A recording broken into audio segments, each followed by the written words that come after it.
So hello, good morning, good afternoon, good evening, whenever you watch the video. This is again Mustafa Anwar. This is a beautiful channel Toppers Adda 93.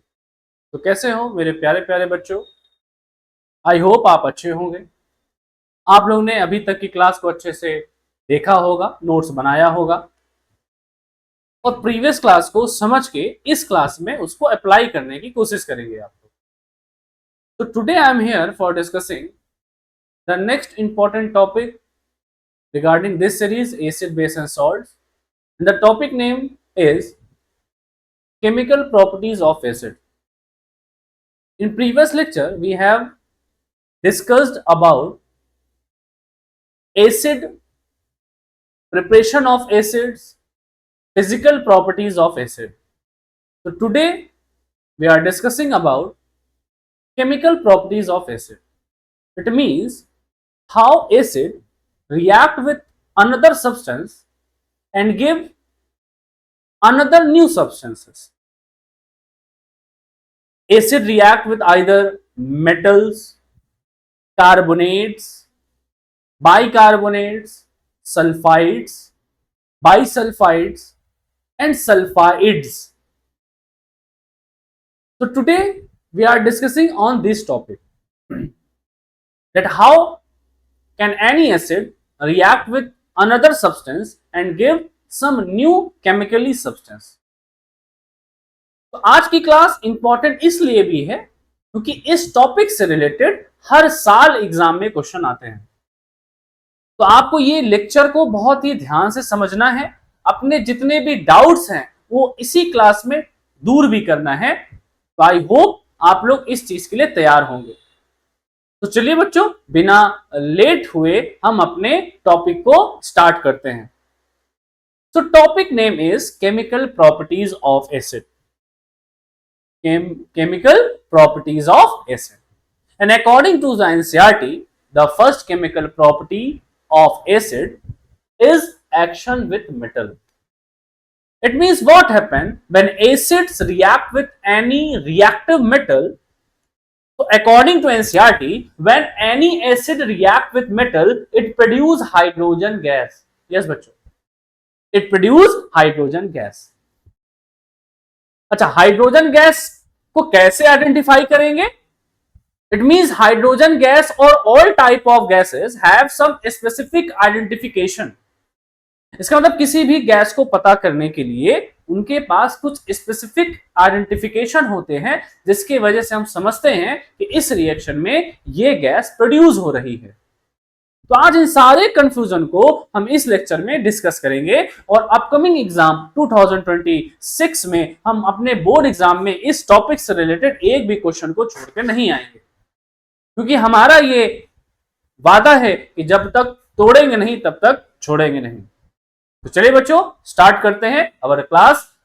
First, chemical properties of acid when acid react with metals. तो बेटा, when acid react with metal, it produce salt and hydrogen gas. ये दिमाग में रखिएगा कि कोई भी acid किसी भी मेटल के साथ अगर रिएक्ट करता है तो वो हाइड्रोजन गैस को प्रोड्यूस करता है। लेकिन देयर आर सम एक्सेप्शन, इसमें कुछ अपवाद भी हैं जिसको हमको समझना बहुत जरूरी है। So supposed to be we take any type of acid, supposed to be we take acetic acid, CH3COONH. This is called acetic acid. Acetic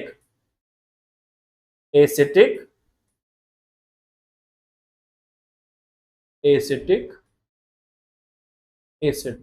हाँ मेरे बच्चों, this is called acetic acid. And when acetic acid supposed to be react with sodium metal, Na, sodium metal, then what happened? If you see my previous lecture, the first chapter in chemistry, chemical equation and reaction, we have so many types of chemical reaction. हमारे पास बहुत type की chemical reaction थी और उसमें भी एक important type की chemical reaction थी डिस्प्लेसमेंट रिएक्शन। अगर आप उस डिस्प्लेसमेंट रिएक्शन को याद कर पा रहे होगे, रिवाइज कर पा रहे होगे, तो in that particular definition It's mentioned that high reactive metals always displace least reactive substance. मतलब जो हाई रिएक्टिव सब्सटेंस होता है वो हमेशा लीस्ट रिएक्टिव सब्सटेंस को डिस्प्लेस कर देता है। इसका मतलब जो सोडियम है वो हाइड्रोजन को यहां से बेटा डिस्प्लेस कर देगा, हटा देगा, भगा देगा और खुद जाके किसके साथ रिएक्ट कर जाएगा? ऑक्सीजन के साथ। It means your product is CH3COONA and साथ में बेटा क्या निकलेगा? Hydrogen gas. तो इसको बैलेंस करने के लिए हमने यहां पे बच्चों 2 लगाया, यहां पे 2 लगाया और यहां पे बेटा हमने क्या लगा दिया? 2 और हमारी इक्वेशन बैलेंस हो। तो हमने देखा कि जब कोई भी एसिड किसी भी मेटल्स के साथ रिएक्ट करता है तो रिएक्ट करने के बाद वो हाइड्रोजन गैस को प्रोड्यूस करता है according to displacement reaction. It means this chemical property this chemical property is belong to and follow the displacement process। इसका मतलब ये डिस्प्लेसमेंट प्रोसेस को फॉलो करती है। तो जो कंडीशन डिस्प्लेसमेंट रिएक्शन के लिए होगी वही कंडीशन इस केमिकल प्रॉपर्टीज के लिए भी होगी। हमको सिर्फ समझना है मेरे बच्चों कि कैसे इसमें कौन कौन से क्वेश्चन, कितने तरह के क्वेश्चन बन सकते हैं। तो चलिए हम इनको अपने नेक्स्ट स्लाइड में डिस्कस करते हैं। Suppose to be we take an another example Zn plus H2SO4। Zn plus H2SO4. This is zinc and react with sulfuric acid. Then what happened? Zinc displays hydrogen and form ZnSO4। तो बेटा ये क्या करेगा? ZnSO4 को form करेगा with hydrogen gas. एक example और लेते हैं मेरे बच्चों। HCl react with calcium। HCl react with calcium. It means hydrochloric acid react with calcium.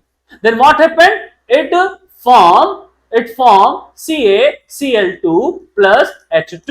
Balance करने के लिए बेटा यहां पे हमने 2 लगा दिया और ये इक्वेशन हमारी बैलेंस हो गई। तो हमने देखा कि कोई भी मेटल जब एसिड के साथ रिएक्ट कर रहा है तो it produce hydrogen gas.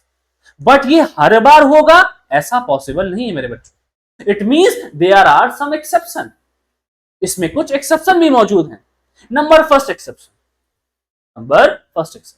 if you recognized and remember the displacement series or reactivity series of metal supposed to be calcium, sodium, potassium, sodium, calcium, then मेरे बच्चों magnesium, then aluminium, then zinc, then iron, then lead, then hydrogen,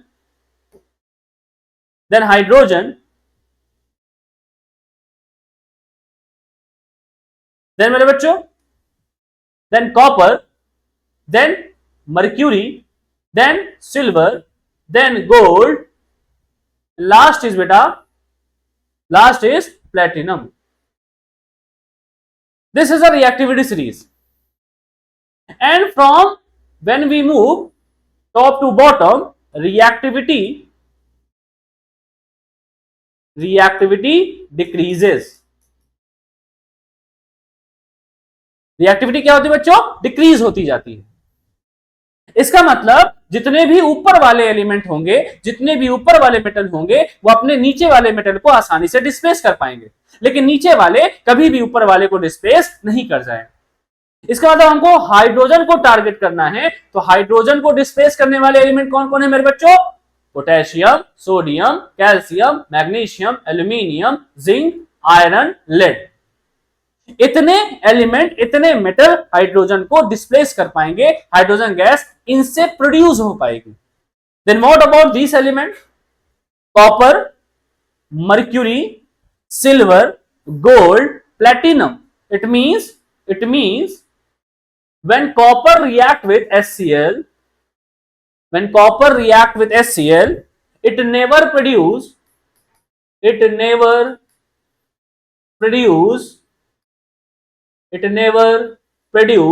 hydrogen gas। हाँ मेरे बच्चों, ये कभी भी hydrogen gas produce नहीं करेगा। This is suppose to be Cu react with sulfuric acid, it never produce hydrogen gas.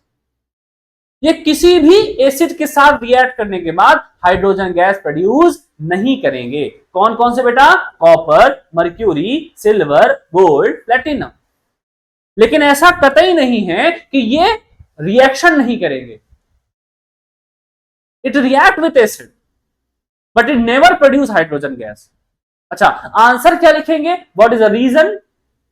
अगर आपसे कोई पूछ ले कि इसका रीजन क्या है, तो आप बताओगे बिकॉज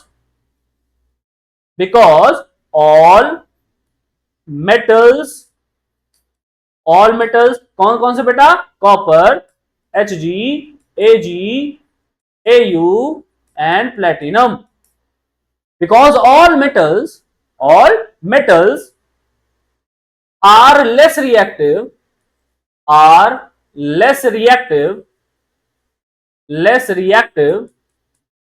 than hydrogen.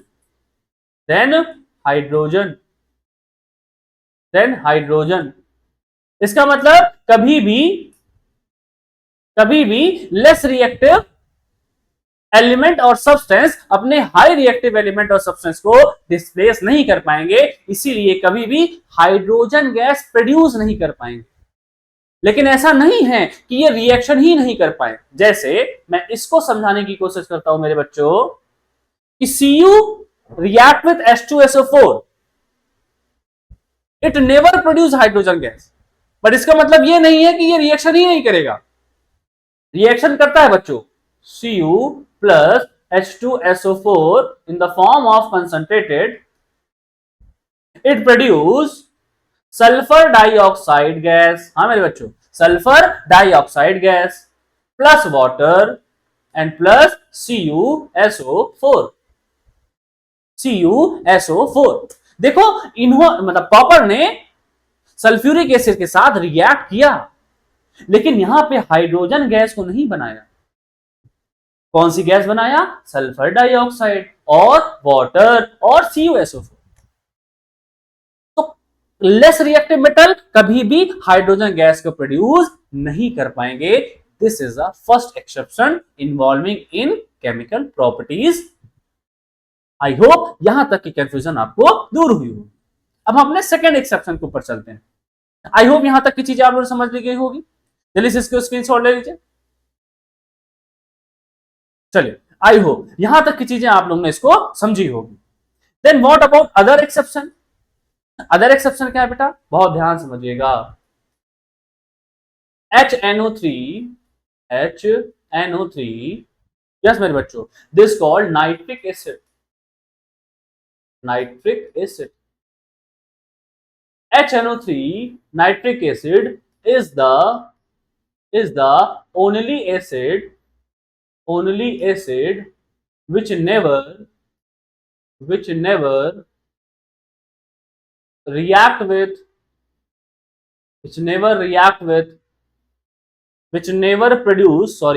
produce इसके लिए ज्यादा सुटेबल होगा, which never produce hydrogen gas by action with any metals except,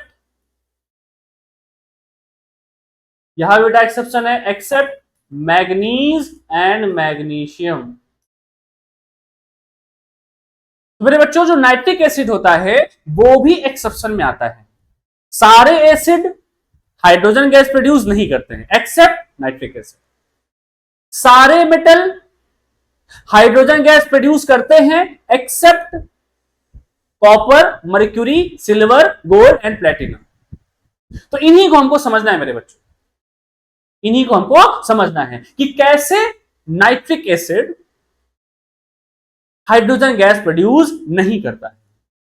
तो इसके पीछे का जो रीजन आपके एनसीईआरटी ने दिया हुआ है मेरे बच्चों, इसके पीछे का जो एनसीईआरटी ने जो रीजन दिया हुआ है वो दिया हुआ है nitric acid is the strongest oxidising agent. क्या रीजन दिया है? Because HNO3 is the strongest oxidizing agent। अब ये ऑक्सीडाइजिंग एजेंट का काम क्या होता है मेरे बच्चों? It reduce oxygen but add hydrogen. इसका मतलब ये हाइड्रोजन को ऐड करते हैं, कभी भी अपने में से हाइड्रोजन को रिमूव नहीं करते हैं। तो जब हाइड्रोजन नाइट्रिक एसिड से रिमूव होगी ही नहीं तो कैसे ये हाइड्रोजन गैस के फॉर्म में कन्वर्ट हो जाएगी? इसका मतलब यही इसका रीजन है कि nitric acid is act as a strongest oxidising agent. That's why nitric acid never produce hydrogen gas when it react with any metals except manganese and magnesium। तो बेटा ये मैग्नीज और मैग्नीशियम के केस में hydrogen gas produce करता है, बाकी और किसी के केस में ये कभी भी हाइड्रोजन गैस प्रोड्यूस नहीं करता है। चलिए इसको भी देख लेते हैं कि मैग्नीज और मैग्नीशियम के कंडीशन में ये कैसे रिएक्ट करता है मेरे बच्चों। तो manganese react with nitric acid in 1% dilute form. 1% dilute form. 1% dilute का मतलब क्या होता है मेरे बच्चों? Supposed to be you take 99 ml of water and you add only 1 ml of nitric acid and form a nitric acid solution. When you calculate the concentration of the solution, you find the concentration is 1%. तो ये होता है बेटा 1% dilution का मतलब। जब आप 100 ml का सॉल्यूशन HNO3 का बनाते हो तो उसमें जब 99 ml आप वाटर लेते हो और 1 ml नाइट्रिक एसिड लेते हो तो वो डाइल्यूशन ऑफ 1% कहलाता है HNO3 का। तो जब ये इसके साथ रिएक्ट करेगा मेरे बच्चों तो ये मैग्नीज नाइट्रेट बनाएगा और साथ में हाइड्रोजन गैस को बच्चों प्रोड्यूस करेगा। बैलेंस करने के लिए यहां पे 2 लगा देंगे और हमारी इक्वेशन बैलेंस हो जाएगी। सेम यही कंडीशन बेटा ये मैग्नीशियम के साथ भी करता है। Magnesium plus HNO3 in 1% dilute form it gave magnesium nitrate MgNO3 whole twice plus hydrogen gas। और इसको भी बैलेंस करने के लिए बेटा यहां पे 2 लगा देंगे। तो ये है बेटा केमिकल एक्शन विथ मेटल्स कि कैसे कोई भी एसिड मेटल के साथ रिएक्ट करता है और कौन सा फिनोमिना करके आपको नया सब्सटेंसेस देता है। तो अगर ये पॉइंट समझ में आ गए होंगे तो चलिए हम इसके ऊपर कुछ क्वेश्चन की बात कर लेते हैं। Suppose to be your question is Na plus HCl, write the product. Mg plus HNO3, write the product. Cu plus H2SO4, write the product। and supposed to be Ca plus supposed to be nitric acid, write the product। lead plus CH3COOH, write the product। चलो बेटा इसी question पे हम इसको discuss कर लेते हैं। क्या सोडियम हाइड्रोजन को डिस्प्लेस करेगा? बिल्कुल, because sodium is a high reactive than hydrogen. It means NaCl plus hydrogen gas.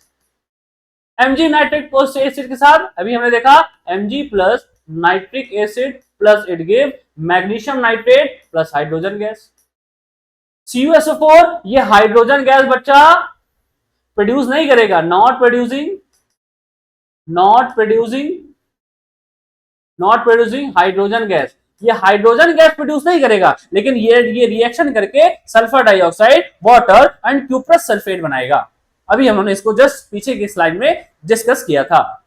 CHNO3 कभी भी नेवर प्रोड्यूस हाइड्रोजन गैस।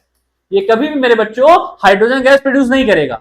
लेकिन आपके दिमाग में तुरंत एक सवाल आया होगा कि अगर ये हाइड्रोजन गैस प्रोड्यूस नहीं करेगा तो अभी तो सर ने कहा कि कोई भी एसिड किसी भी मेटल के साथ रिएक्शन तो जरूर करता है। इसका मतलब HNO3 भी रिएक्शन जरूर करेगा लेकिन वो हाइड्रोजन गैस प्रोड्यूस नहीं करेगा। चलिए इसके बारे में भी हम डिस्कस कर लेते हैं। कि नाइट्रिक एसिड मेटल के साथ रिएक्ट तो करेगा, लेकिन रिएक्ट करने के बाद प्रोडक्ट क्या देगा? चलिए देखिए मेरे बच्चों, Ca plus HNO3 it gives supposed to be it form diluted, ये diluted form है। तो when diluted form of nitric acid react with any metal, हाँ मेरे बच्चों any metal, it never produce hydrogen gas, ये हाइड्रोजन गैस तो नहीं देगा, but it produce nitrogen monoxide gas. हाँ मेरे बच्चों, ये नाइट्रोजन मोनोऑक्साइड गैस देगा। इसका मतलब इसका पहला प्रोडक्ट बन जाएगा बेटा नाइट्रोजन मोनोऑक्साइड, NO। क्या बन जाएगा मेरे बच्चों? NO हो जाएगा। Then second product is water, H2O, and third product is आप लोग को दिख रहा होगा CaNO3 whole twice. This is the product. Means it is not necessary for any acid to produce hydrogen gas, but is confirmly sure that acid react with if any metal, it react with metal and produce something new substances। मतलब ये production तो जरूर करेगा, भले से वो कोई भी प्रोडक्शन का कंपाउंड हो, लेकिन वो हाइड्रोजन गैस प्रोड्यूस करेगा, इसकी कोई भी गारंटी नहीं है। यहां पे हमने डाइल्यूट फॉर्म लिया था मेरे बच्चों, अगर मैं कंसंट्रेटेड फॉर्म ले लूंगा तो बताओ मेरे बच्चों क्या होगा? Suppose to be Ca plus react with HNO3 concentrated. अगर ये कंसंट्रेटेड रिएक्ट करेगा बेटा तो इट गिव्स नाइट्रोजन डाइऑक्साइड, हाँ मेरे बच्चों, ये नाइट्रोजन डाइऑक्साइड रिएक्ट करेगा और वाटर भी प्रोड्यूस करेगा, और इसके साथ साथ बेटा ये CaNO3 होल ट्वाइस भी प्रोड्यूस करेगा। यही तो रिएक्शन मैं बताना चाह रहा हूं कि कॉपर हो गया, मर्क्यूरी हो गया, सिल्वर हो गया, कोई भी मेटल हो गया, नाइट्रिक एसिड के साथ रिएक्ट नहीं करेगा हाइड्रोजन गैस के लिए, लेकिन वो रिएक्शन जरूर करेगा और कुछ न्यू सब्सटेंसेस देगा। तो आई होप आपको यहां तक की चीजें समझ में आई होंगी। बेटा अगर समझ में आया होगा तो हम अपने फर्स्ट स्लाइड में दोबारा आते हैं और आपको समझाते हैं ये एक्टिविटी जो आपके एनसीईआरटी ने मेंशन की हुई है। Suppose to be it take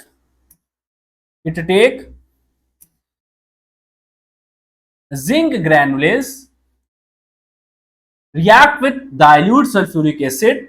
यहां पे बेटा जिंक के कंटेनर में, मतलब इस टेस्ट ट्यूब में जिंक के पार्टिकल्स को लिया गया और इसमें कंसंट्रेटेड या डाइल्यूटेड सल्फ्यूरिक एसिड को ऐड किया गया। तो यहां से बेटा जो ये पासिंग ट्यूब है, डिलीवरी ट्यूब है, इससे हाइड्रोजन गैस प्रोड्यूस हुई। यहां पे बेटा हाइड्रोजन गैस प्रोड्यूस हो रही है, यहां पे सोप सॉल्यूशन को बनाया गया और सोप सॉल्यूशन से ये बबल के फॉर्म में निकले बेटा, और जैसे ही हम इसके पास एक कैंडल को लेके जाते हैं ये जलने लगती है, बर्निंग ऑफ हाइड्रोजन गैस। और किस साउंड से प्रोड्यूस होती है बेटा? ये पॉप साउंड से प्रोड्यूस होती है। कौन से साउंड मेरे बच्चों? Pop sound. इसका मतलब when in any reaction hydrogen gas produce, the identification of hydrogen gas is pop sound. ये कैसे जलती है मेरे बच्चों? पॉप साउंड में जलती है, और it is a flammable gas, ये बहुत ही हाई फ्लेमेबल गैस होती है। इसीलिए इसका एक्सपेरिमेंट जनरली स्कूलों में नहीं होता है, क्योंकि may be it's harm for us, ये हमारे लिए हार्मफुल भी हो सकती है। इसीलिए अंडर प्रिकॉशन, अंडर ऑब्जर्वेशन इसका एक्सपेरिमेंट किया जाता है। तो आई होप ये सारी reaction with acid with metal को आप लोगों ने समझा होगा। Now we discuss about our next chemical property is react with carbon dioxide, react with carbonates and bicarbonates, react with metal carbonates और बाइकार्बोनेट। यहां बेटा क्या लिखा हुआ है? मेटेलिक कार्बोनेट और bicarbonate react with acid, it produce carbon dioxide gas H2O and salt formation. इसका मतलब जब भी कोई कार्बोनेट्स और बाइकार्बोनेट रिएक्ट करेगा एसिड के साथ तो ये हमेशा कार्बन डाइऑक्साइड गैस प्रोड्यूस करेगा। इसका मतलब suppose to be we take CH3COOH and react with NaHCO3, NaHCO3. This is acetic acid. This is sodium bicarbonate as well as known baking soda. जो भी अभी हमको आगे के क्लास में बेटा डिस्कस करना है कि बेकिंग सोडा क्या होता है। तो यहां तक की चीजें समझ में आई। When any acid react with any carbonated or bicarbonated, it produce carbon dioxide। मेरे बच्चों यहां से क्या निकला? कार्बन डाइऑक्साइड निकला। साथ साथ में क्या निकला मेरे बच्चों? वाटर निकला। और साथ में बेटा सॉल्ट बनेगा, तो सॉल्ट के लिए बेटा यहां से माइनस मिलेगा, यहां से प्लस मिलेगा, तो प्रोडक्ट क्या मिलेगा मेरे बच्चों? प्रोडक्ट बनेगा CH3CH3COONA and this is called sodium acetate. Sodium acetate, it's called sodium acetate. इसका मतलब when any carbonated or bicarbonated react with any acid, it produce carbon dioxide gas, water vapor and any salt formation. And if you see the activity involving in your NCERT syllabus, when any carbon dioxide, बहुत ही ध्यान सुना मेरे बच्चों, when any carbon dioxide passed through passing tube in lime water, it turns lime water into milky color। इसका मतलब जो lime water होता है, जो कि ट्रांसपेरेंट होता है, उसको वो मिल्की कलर में कन्वर्ट कर देती है। देखो बेटा मेरे बच्चों, यहां पे लाइम वाटर के साथ, यहां पे देखो बेटा मेरे बच्चों, यहां पे लाइम वाटर को लिया गया है एक दूसरे टेस्ट ट्यूब में। एक टेस्ट ट्यूब में आपने एसिटिक एसिड और सोडियम कार्बोनेट, जो कि भी हमने देखा था, इसका रिएक्शन हुआ। यहां से बेटा कौन सी गैस निकली? CO2 गैस निकली। और CO2 गैस जब यहां से इस लाइम वाटर में एंटर होती है, तो इसका कलर कैसा हो जाता है मेरे बच्चों? मिल्की कलर का हो जाता है। कौन से कलर का हो जाता है मेरे बच्चों? मिल्की कलर का हो जाता है। तो केमिस्ट्री प्रूफ मांगती है कि मिल्की कलर, तो इसका कोई ना कोई तो फॉर्मूला जरूर होगा, इसका कोई ना कोई नाम तो जरूर होगा। चलिए इसको समझते हैं एक्टिविटी ऑफ कार्बन डाइऑक्साइड के फॉर्म में। एक्टिविटी ऑफ कार्बन डाइऑक्साइड, और इसी को टेस्ट फॉर CO2 भी कहते हैं। ये CO2 की टेस्टिंग भी हो जाती है कि CO2 की टेस्टिंग किस तरह से होती है।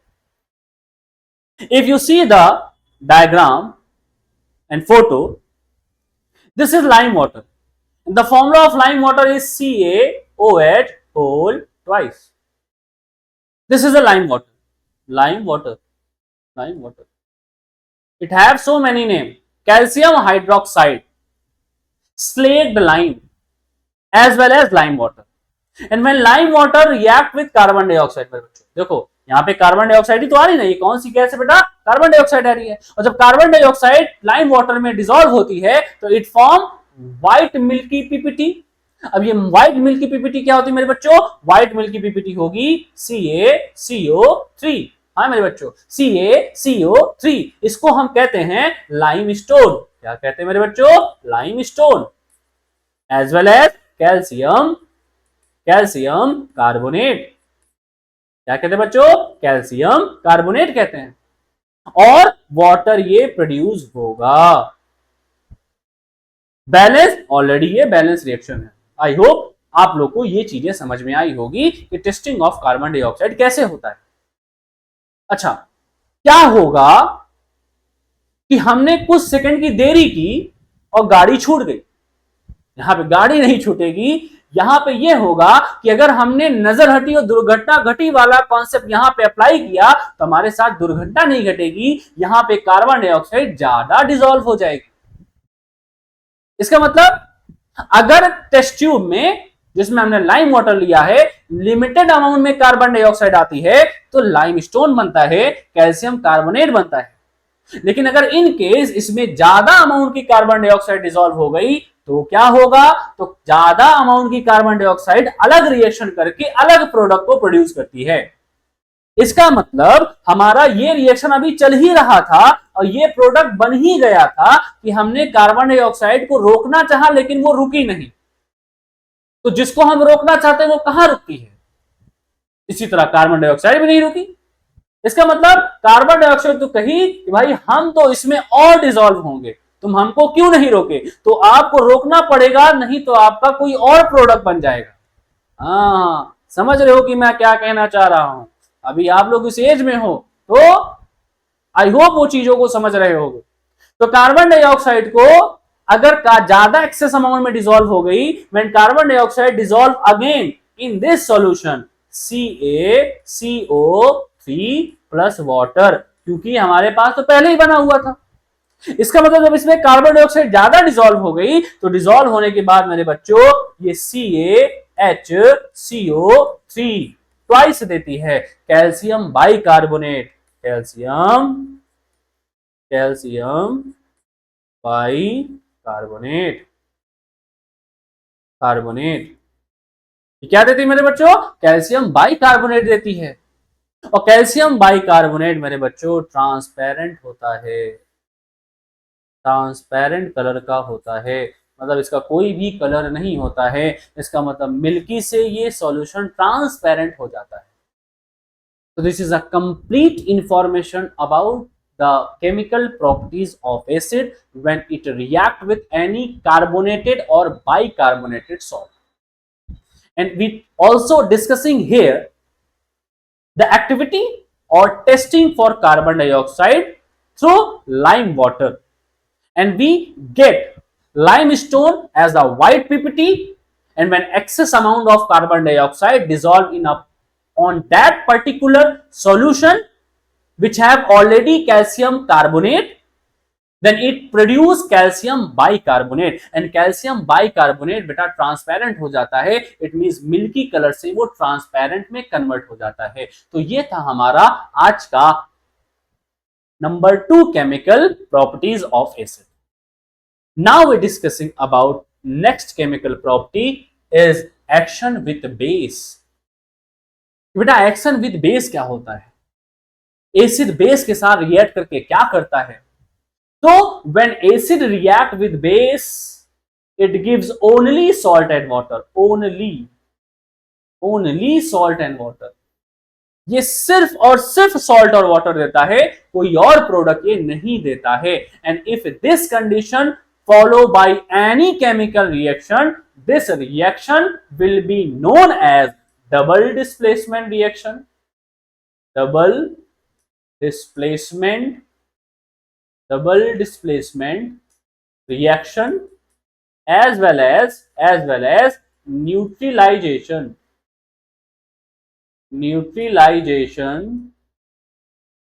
reaction। इसी को बेटा हम क्या कहते हैं? न्यूट्रलाइजेशन रिएक्शन कहते हैं। When any acid react with any base it produce salt and water only. मैं ये ओनली पे फोकस क्यों कर रहा हूं? क्योंकि भी आपको आगे के लेक्चर समझ में आएंगे कि मैं ओनली पे फोकस क्यों कर रहा हूं। तो अभी के लिए मेरे साथ बने रहिए और देखते रहिए ये ब्यूटीफुल चैनल टॉपर अड्डा 93। तो acid plus base react with together and give salt and water. चलिए इसका एग्जांपल देख लेते हैं। Suppose to be we take CH3COOH plus NaOH, and second example suppose to be NaOH react with HCl। दो example हम मेरे बच्चों देख लेते हैं। This is acid, this is base, this is acid, this is base. Hydrogen यहां से निकल करके इस OH के साथ कंबाइन होगा, Na इस CH3 के साथ कंबाइन होगा, then answer is CH3COONA and plus H2O। And second example NaCl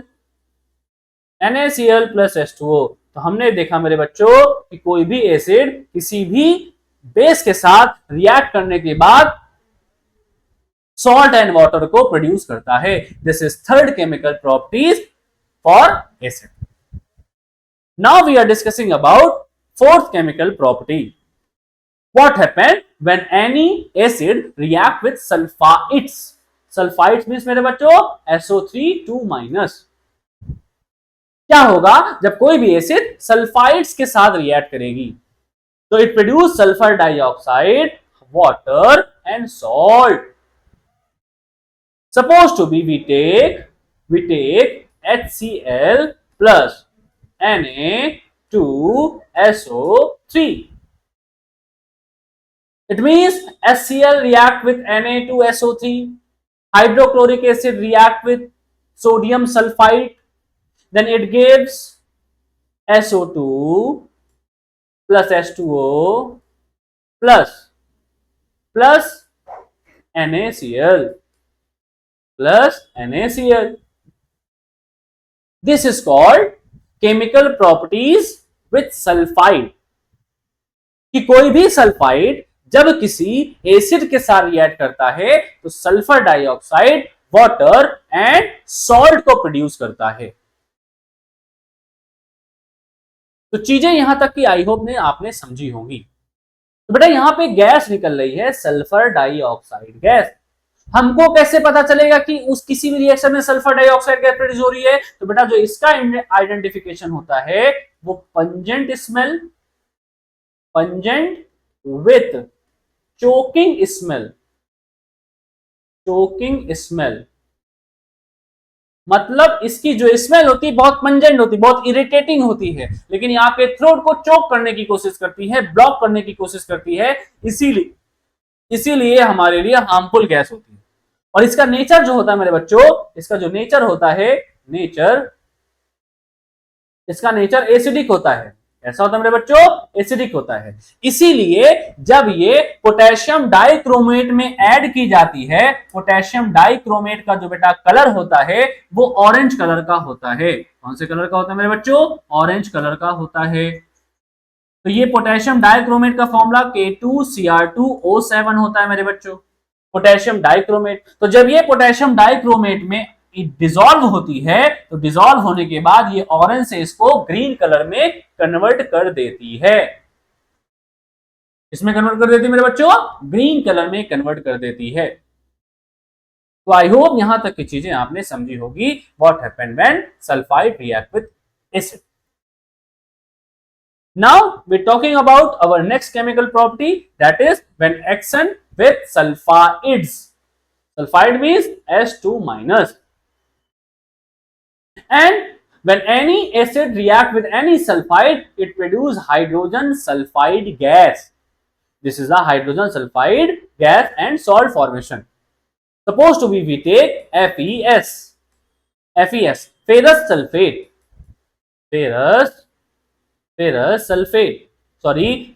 sulfide, not ferrous sulfate, I mistake, ferrous sulfide, and it react with supposed to be H2SO4.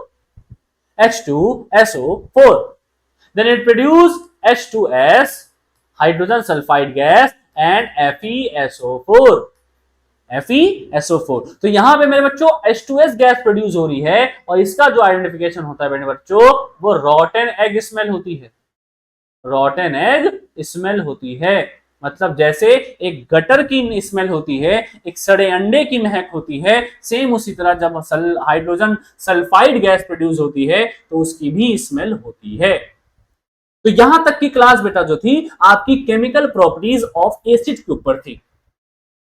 Chemical properties of acid क्या होता है, कैसे कोई भी acid किसी भी chemical substances के साथ रिएक्ट करके नए नए सब्सटेंसेस को प्रोड्यूस करता है. तो हमने इस क्लास में जितने भी कवर अप हम एनसीईआरटी के थ्रू और अदर रेफरेंस से कर सकते थे, हमने सारे केमिकल प्रॉपर्टीज ऑफ एसिड को डिस्कस किया. तो यहां तक का था सफर एसिड्स का. अब एसिड का चैप्टर क्लोज हो गया है. अब चैप्टर 2 आने वाला है जिसे हम बेस कहते हैं. अब बेस क्या होता है? एसिड की कहानी खत्म हो गई, उसको टाटा बाय बाय कर दिया. अब हम बेस को समझेंगे कि बेस क्या होता है. तो मेरे बच्चों according to NCERT base is the metallic oxide. मेरे वर्डों पे ध्यान देना मेरे बच्चों, इसीलिए एनसीईआरटी ने कई क्वेश्चन को इंडेक्स में मेंशन किया हुआ है. इसका मतलब what is base? Base is the substance of metallic oxide और हाइड्रोक्साइड, मेटेलिक ऑक्साइड और हाइड्रोक्साइड, मेटेलिक ऑक्साइड और हाइड्रोक्साइड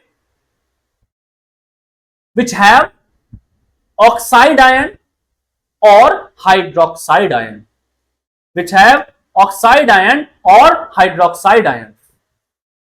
हाँ मेरे बच्चों इस पॉइंट पे याद रखना है कि जो बेस होगा वो एक्चुअली में एक ऐसा सब्सटेंस होगा मेटल का जिसके पास ऑक्साइड होगा और हाइड्रोक्साइड होगा. तो चलिए इस सारी कंफ्यूजन को दूर करते हैं अपने नेक्स्ट स्लाइड में बेस की इंफॉर्मेशन के साथ इस नए चैप्टर और नए अध्याय को शुरू करते हैं। तो बेस आर दो substance which have oxide O2 minus and hydroxide ion means OH minus. मतलब इनका होना कंपलसरी है, अगर ये नहीं होंगे तो कोई भी मेटल बेस नहीं बना सकता है। मैं मेटल मेटल क्यों बोल रहा हूं, क्योंकि मेटल का होना बेस में कंपलसरी है, सिवाय एक एक्सेप्शन के, जो कि लिखा हुआ है बेटा NH4+ मींस अमोनियम ही एक ऐसा एक्सेप्शन होता है जो बेसिक फॉर्म में होता है। When ammonia gas dissolve in a water and form ammonia solution as well as known ammonium hydroxide solution. बाकी इसको छोड़ करके जितने भी कंपोनेंट OH के बनेंगे वो बेस नहीं हो सकते हैं, क्योंकि बेस में मेटल का होना 110% जरूरी है। 100% तो छोड़ दिया, 110% जरूरी है। कोई भी ऐसा बेस नहीं हो सकता जिसके पास मेटल ना हो। तो यही तो हमने बोला कि मेटल एक ऐसा सब्सटेंस, एक ऐसा मेटेलिक सब्सटेंस होता है जिसके पास O2 माइनस और OH माइनस होता है, मींस ऑक्साइड और हाइड्रोक्साइड होता है।